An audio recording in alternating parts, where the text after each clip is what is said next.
If you don't do it, nothing's possible. If you try to do it, at least you have the hope. You had that third failure in a row. Did you think, I need to pack this in? Never. Why not? I don't ever give up.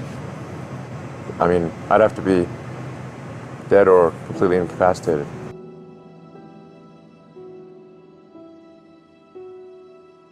So many things go wrong when you're starting a company, and often I think people ask, what mistakes should you avoid making? And my answer to that question is don't even bother trying to avoid mistakes because you're going to make tons of mistakes, right? And the important thing is actually learning quickly from whatever mistakes you make and not giving up, right? And I mean, there are things every single year of Facebook's existence that could have killed us or made it so that it just seemed like moving forward and making a lot of progress just seemed intractable, but you just kind of bounce back and you learn, and nothing is impossible. You just have to kind of keep running through the walls. It's hard changing your life.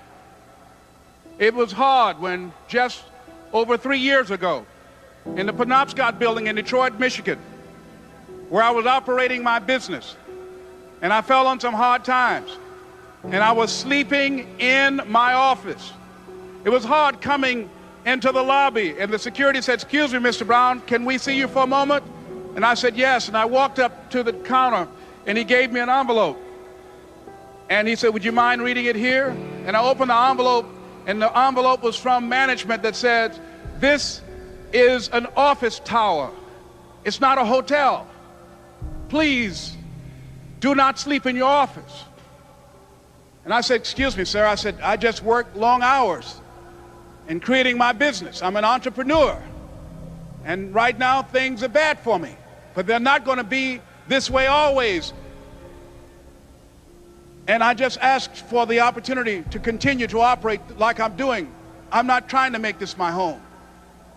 And it was hard coming through the lobby. And sometimes they would laugh. There's a guy talking about becoming successful. And look at him. He's bathing in the bathroom upstairs on the 21st floor. He sleeps on the floor. Him and 2 other dreamers up there. Look at him. It was hard, ladies and gentlemen, coming to speak to people. And I was facing financial difficulties in my own life. I was behind on my bills and my dreams, and I'm saying to them, you can live your dream. It was hard, ladies and gentlemen. It was very difficult to pick myself up each day believing that I could do it. There were times that I doubted myself. I said, "God, why is this happening to me? I'm just trying to take care of my children and my mother. I'm not trying to steal or rob from anybody. How did this have to happen to me?" It was very hard. And here's what I want to say to you. For those of you that have experienced some hardships, don't give up on your dream. No one could have convinced me by holding on, by continuing to push forward, by continuing to run toward my dream, that one day I would have my own talk show.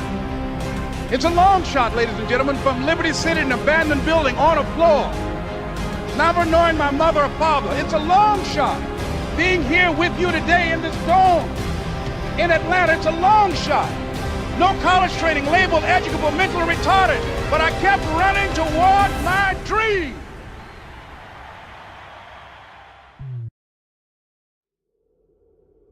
You tried to get into 3 colleges. Each time they rejected you. No, I tried. There's an examination that young people, if you want to go university, you have to take the examinations. So I failed 3 times. Right. But a lot of fail. I failed for funny things that I failed a key primary school test for 2 times. And I failed 3 times for the middle schools. And you will never believe in Hangzhou, my city, there's only 1 middle school that lasts only 1 year. It was changed from primary school to middle school because our graduates of our school, no middle school accept us because we were too bad. What effect did it have, though, being rejected? Well, I think we have to get used to it. We're not that good. Even today, we still have a lot of people reject us. I think when I graduate from universities, and before I, for 3 years I tried to fill in the universities. So I applied jobs for 30 times, got rejected. I went for a police, they said, no, you're not good. I went to even the KFC. When KFC came to China, come to my state, 24 people went for the job. 23 people accepted. I was the only one guy. And we went for police. 5 people, 4 of them accepted. I was the only guy that I received it. So to me, being turned down, rejected. Oh, by the way, I told you that I applied for Harvard for 10 times, rejected. Nothing works the first time. When you try something new, it probably won't work. When you try something new several times, it probably won't work. And the turning point in my life came when I would hear good ideas, and I was so eager to be successful in selling. I would run out and try the ideas, and they wouldn't work. I'd try a way of getting an appointment or answering an objection or closing a sale. It wouldn't work. And my natural response, and I think just to be disappointed. And then I realized nothing works, at least the first few times. So I decided I would try a new idea 5 or 10 times before I passed judgment on it. I would not just try it once and quit like most people do, and that changed my whole life. It was a turning point in my life because I realized from then on, if you've got a good idea and you've got a good goal and you want to double your income and improve the quality of your life, and you have to try new things in order to get new results, it's not going to work the first time. So say, well, that didn't work, try something else and try something else and try something else. Now, if you try, only 2 things can happen. What are they? Succeed or fail. If you succeed, you do more of it. If you fail, you learn from it, get smarter, and try it again. So you cannot lose by taking action. You can only lose by not taking action. Practice faithful persistence means never, ever, ever give up.